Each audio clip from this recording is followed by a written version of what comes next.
Hello, adorable youths. We are here to talk about threading your needle. Okay.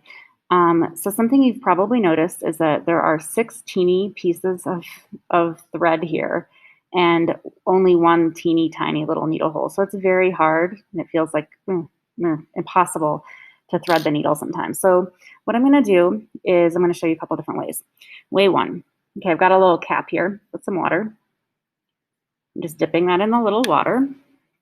And I am going to smooth it with my fingers to make, I don't want it to be like dripping wet, but you can see it's not dripping wet, but all six of the little pieces of thread are together now. And I'm going to push them in my fingers, or I'm pulling them through my fingers until there's just this tiny little sliver that you can barely see. And then what I'm going to do is I'm going to take the eye of the needle and I'm going to kind of like gently wiggle it back and forth and push it over the thread. And you can see there, now it's through, and I'm going to grab this. Whoosh. So that is the way that I use pretty much every time. Okay. Another way that people use is, and this way I actually struggle with because the needle that I'm working with is so much tinier than the thread. It's minuscule by comparison.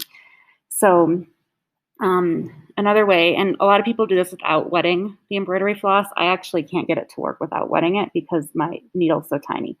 So I just wet the floss and I am going to wrap it around my needle. And I'm wrapping it so that the eye of the needle is facing myself and you right now, like this.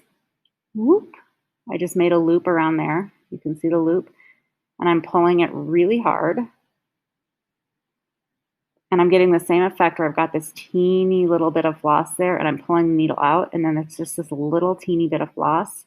And again, I'm going to try to put the needle wiggle, wiggle, wiggle, wiggle, wiggle, wiggle, wiggle until it goes through. And you can see the tiniest bit has gone through and I'm gonna grab it.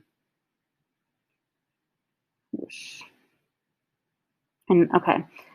Normally, I would delete this because this is embarrassing, but you can see what just happened, and it's annoying, but it got like all tangled up.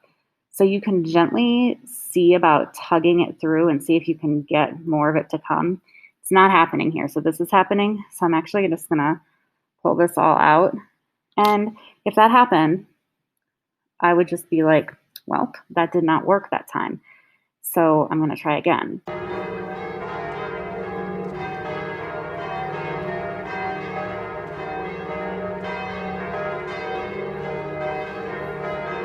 Something a student recommended yesterday, which I thought was brilliant, is they actually pulled three of their little threads apart, one way and then the other, and they sewed with just the three instead of all six. So let me show you how threading the needle should actually go.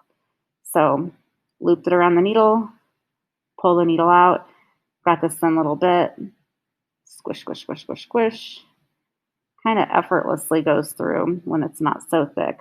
And then I pull it until the tail's all the way through. And then I've got my needle threaded, okay? But that is gonna make us a smaller stitch, a small running stitch or whip stitch in your work if you only use the three pieces of thread instead of all six. But if you're really struggling, that is an option. Okay, I love you all, and I hope this helps.